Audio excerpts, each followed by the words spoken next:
마태복음 11장 15절에서 19절까지 말씀인데요. 이 세대라는 제목으로 같이 함께 말씀을 좀 나누겠습니다. 예수님은요, 예수님을 믿지 않는 사람들을 보시면서 안타까워하셨습니다.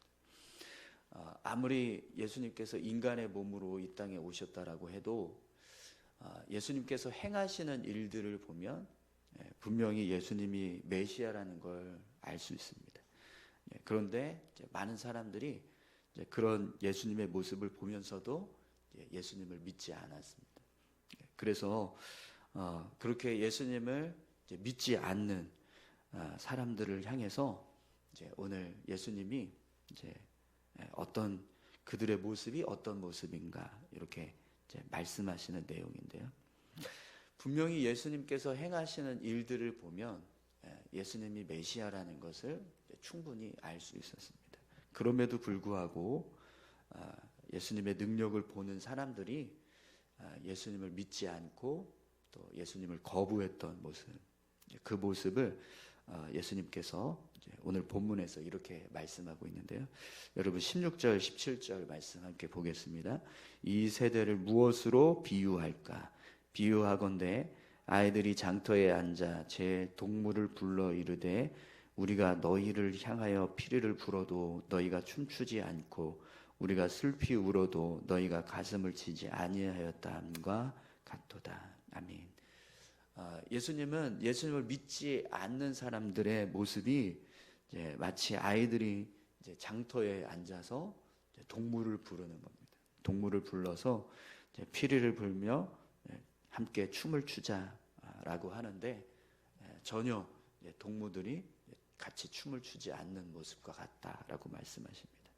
또 동무들이 그런 춤추지 않고 또 같이 함께 동참하지 않는 모습을 보고 안타까워서 슬피 울어주는데 우는데도 불구하고 그들이 전혀 신경을 쓰지 않고 울지 않는 모습과 같다 이렇게 말씀하고 있는데요.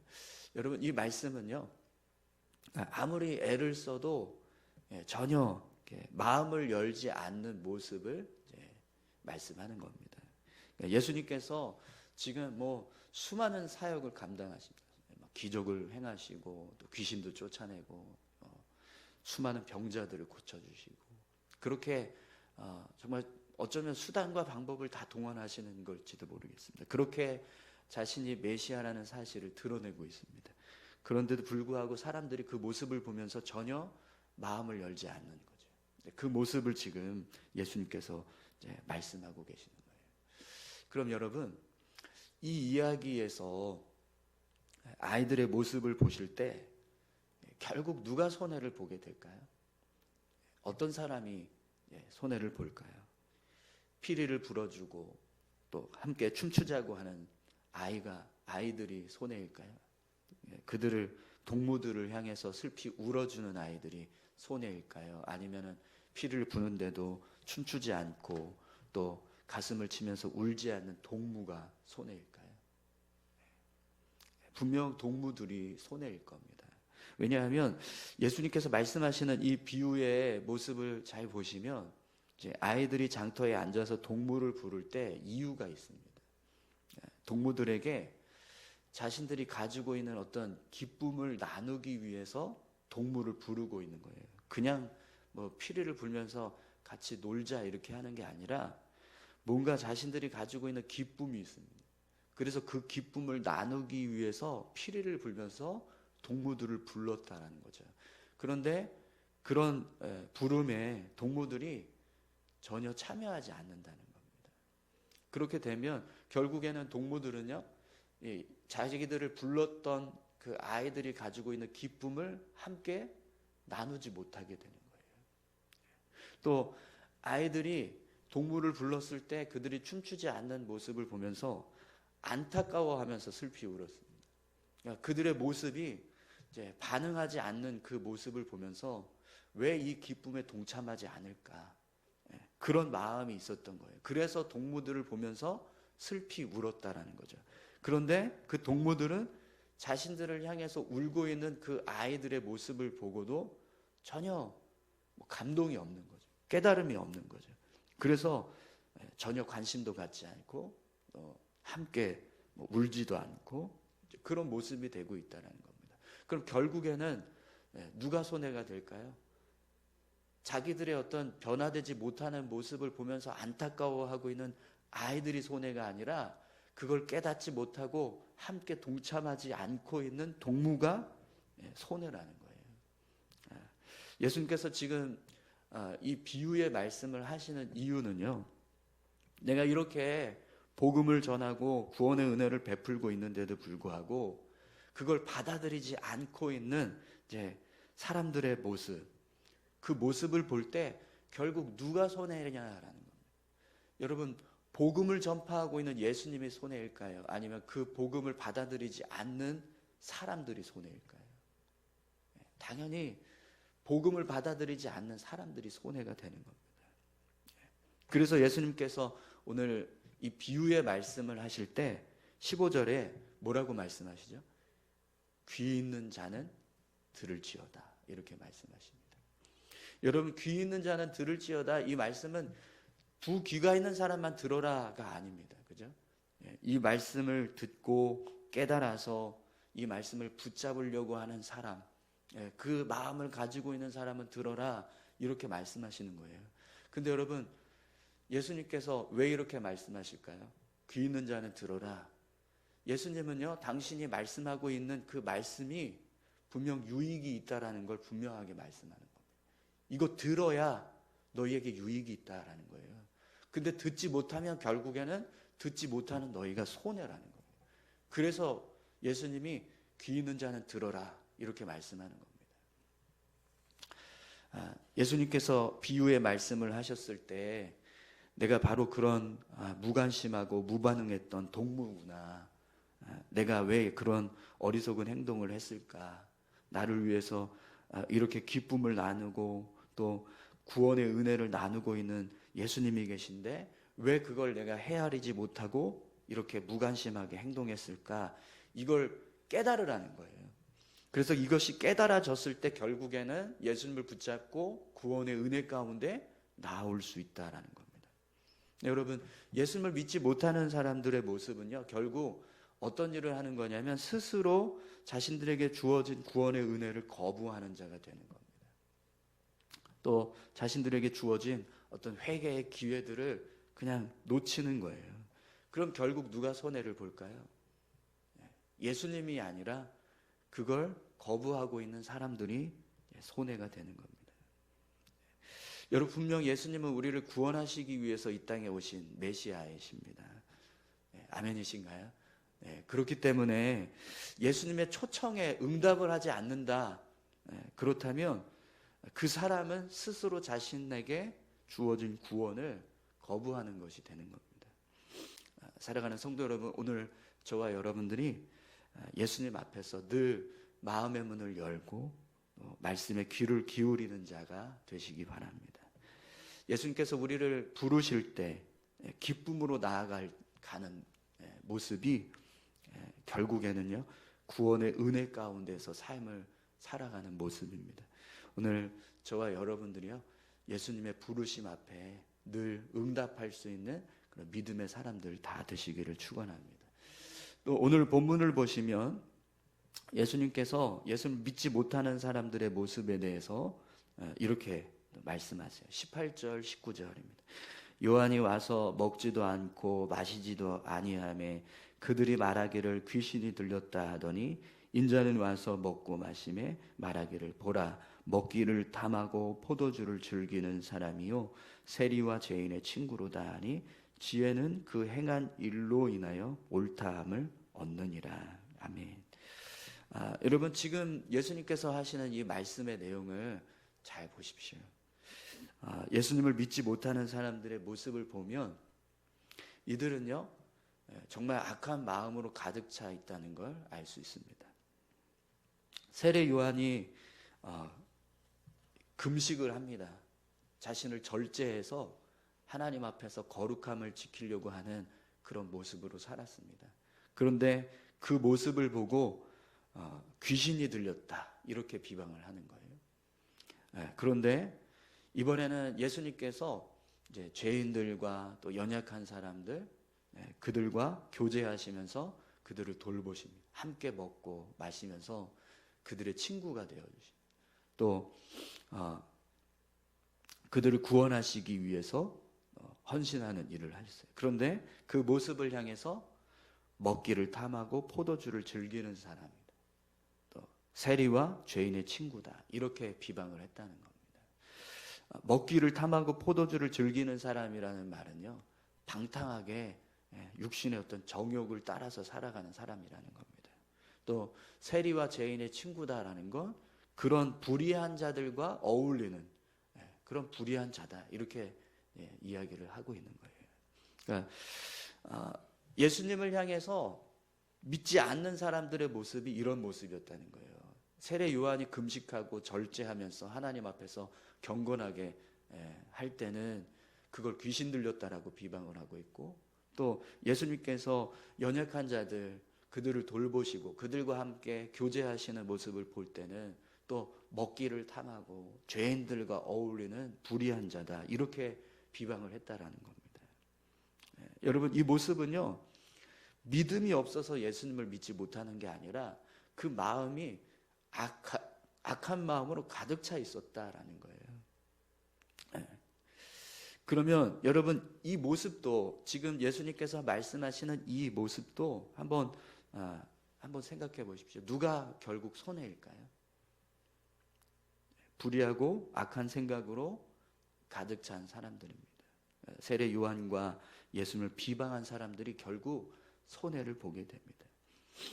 19절 말씀해 보시면 마지막 부분에 이렇게 말씀합니다. 지혜는 그 행한 일로 인하여 옳다함을 얻느니라 라고 말씀하는데요, 여기서 지혜는 예수님을 가리킵니다. 그럼 여러분, 지혜를 예수님으로 대신해서 한번 읽어보시겠어요? 예수님은 그 행한 일로 인하여 옳다함을 얻느니라, 이렇게 말씀하는 겁니다. 그럼 여러분, 이게 무슨 뜻이죠?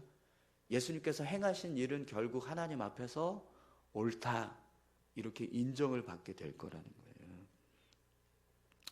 그러면 여러분, 예수님과 같이 믿음의 어떤 모습으로 나아갔던 세례 요한도 이 말씀에 포함이 될 겁니다. 세례 요한을, 예수님 대신에 세례 요한을 넣어서 한번 읽어보시겠어요? 세례 요한은 그 행함으로 인하여 옳다함을 얻느니라. 결국에는 세례 요한의 행위도 하나님 앞에서 옳다 인정을 받는다라는 거예요. 그럼 여러분, 이 말씀 앞에서 하나님 앞에 옳은 일을 행하신 예수님 그리고 세례 요한의 모습을 이제 보게 됩니다. 그러면 그들을 향해서 귀신 들렸다, 식탐을 부리고 방탕하게 행동한다, 불의한 자들과 같이 어울리는 불의한 자다, 이렇게 비방을 하는 사람들, 누가 더 하나님 앞에서 악한 모습이 될까요? 방탕하게 행한 예수님입니까? 귀신 들렸다고 비방받는 세례 요한입니까? 그렇지 않습니다. 그들을 비방하는 사람들이 결국에는 하나님 앞에서 악한 모습이 되는 겁니다. 그럼 결국 누가 손해일까요? 지혜롭게 행동하신 예수님과 세례 요한을 비방하는 사람들입니다. 여러분, 예수님은요, 그들을 향해서 이렇게 말씀하세요. 귀 있는 자는 들을지어다. 이 말씀 앞에 자신들이 행한 일들이 하나님 앞에서 악한 모습이 되고 죄악된 모습이 되고 있다는 것을 깨닫고, 내가 왜 그렇게 어리석은 행동을 했을까, 내가 왜 이런 악한 일을 했을까, 그래서 자신의 마음을 돌이키는 사람, 그 사람이 결국에는 하나님 앞에서 구원을 받을 수 있는 사람이 된다는 거죠. 여러분은요, 항상 비방하는 자가 되고 계십니까? 아니면 칭찬하고 인정하는 자가 되고 계십니까? 이렇게 하면 이렇게 한다고 비방하고, 저렇게 하면 저렇게 한다고 비방하고, 이렇게 하면 이렇게 한다고 불평하고, 저렇게 하면 저렇게 한다고 불평하고. 이 모습은요, 분명히 하나님의 사람다운 모습이 아니에요. 여러분, 하나님을 믿는 사람, 하나님 앞에서 믿음을 지켜가고 있는 사람은 무엇이 불의하고 악한 것인가, 그걸 분별할 수 있는 지혜가 있습니다. 여러분, 우리가 예수 믿으면 우리 안에 누가 함께하고 계시죠? 성령님이 함께하고 계십니다. 그죠? 성령님은 우리가 믿음으로 살아갈 때 어떤 것이 하나님 앞에서 선한 것인가, 어떤 일이 하나님 보시기에 합당한 일인가, 하나님께서 원하시는 것이 무엇인가, 하나님이 이루어 가시려고 하는 것이 무엇인가, 그거를 분별하게 하십니다. 우리 안에 계속 성령님께서 함께 하셔서 하나님의 뜻을 헤아릴 수 있게 하시고 하나님이 원하시는 것이 무엇인지를 분별할 수 있는 일을 계속해서 우리 안에 하신다는 거예요. 그러면 그런 성령님과 함께하는 사람이 세례 요한이 금식하고 절제하면서 경건을 지키려고 하는 모습을 볼 때 그 모습을 귀신 들렸다라고 말할 수 있을까요? 그렇게 말하지 않을 겁니다. 그죠? 또 성령님께서 함께하는 사람이 예수님께서 죄인들, 연약한 자들을 돌보시고 그들과 함께 교제하시는 모습을 볼 때 저가 방탕하게 행한다, 불의한 자와 행한다, 같이 어울린다, 이렇게 말할 수 있을까요? 아니요, 말할 수 없습니다. 왜냐하면 그 모습이 하나님 앞에서 경건을 이루는 것이고 그 모습이 하나님의 사랑을 나누고 하나님께서 원하시는 구원을 이루어가는 모습이라는 걸 분명하게 깨닫기 때문인 거예요. 그런데 예수님을 믿지 못했던 사람들의 마음속에는요, 그런 마음이 없었다라는 거예요. 그런 성령의 인도하심 가운데서 살지 않았다라는 거죠. 그러니까 세례 요한이 금식을 하면 귀신 들렸다고 비방하고, 예수님께서 교제하시면 그 모습을 보고 방탕하게 행한다라고 비방하고, 그렇게 일방적으로 계속해서 비방만 하는 모습으로 살았다는 거예요. 근데 그 모습은요, 결국에는 악한 마음으로 가득 차 있었기 때문이라는 거예요. 여러분, 믿음이 없어서 믿지 못하는 것과 악한 마음이 있어서 불신하는 것은요, 전혀 다른 겁니다. 오늘 저와 여러분들이 하나님 앞에서 지혜로운 것, 선한 것 분별할 수 있는 믿음으로 살아가실 수 있기를 소망합니다. 우리 모습이요, 오늘 예수님께서 말씀하신 것처럼 아무리 복음을 전해도 들으려고 하지도 않고 귀를 열지도 않고 마음을 열지도 않는 그런 마음을 닫아버린 사람들의 모습, 또 아무리 선한 일을 해도 그걸 악하게 반응하고 비방하는 모습으로 서는 악한 마음으로 가득한 모습, 그런 모습이 되지 않기를 소망합니다. 하나님 앞에서 마음을 열고 또 하나님이 주시는 마음으로 우리 마음을 채우고 있어야 말씀이 들려지고 하나님의 은혜가 보입니다. 그리고 그렇게 마음이 열려져 있고 하나님의 은혜가 보일 때 결국 우리가 구원의 은혜 가운데 하나님 앞으로 더 가까이 나아갈 수 있게 되는 거죠. 오늘 저와 여러분들의 심령이 예수님께서 말씀하고 계시는 이런 사람들의 모습이 아니라, 이 세대와 같은 모습이 아니라 마음을 새롭게 하시고 변화되는, 그래서 늘 말씀 앞에 귀를 기울이고 또 믿음으로 반응하면서 살아가는 믿음의 사람들이 다 되시기를 소망합니다. 우리 다 같이 함께 기도하시겠습니다.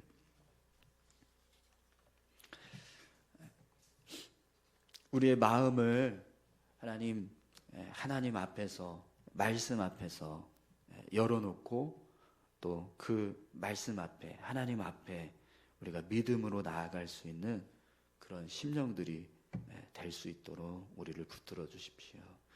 아무리 이야기해도 반응하지 못하고 또 오히려 끊임없이 선한 것을 비방하는 모습으로 그렇게 마음을 닫아버린 악한 마음으로 가득 찬 심령이 아니라 하나님 앞에 마음을 열고 귀를 열고 말씀에 귀를 기울이기 위해서 힘쓰는 믿음의 모습 될 수 있게 해달라고 우리 다 같이 함께 기도하길 원합니다. 함께 기도하시겠습니다. 하나님 아버지, 감사합니다. 우리의 심령을 열어주시고 우리의 마음을 붙잡아 주시옵소서.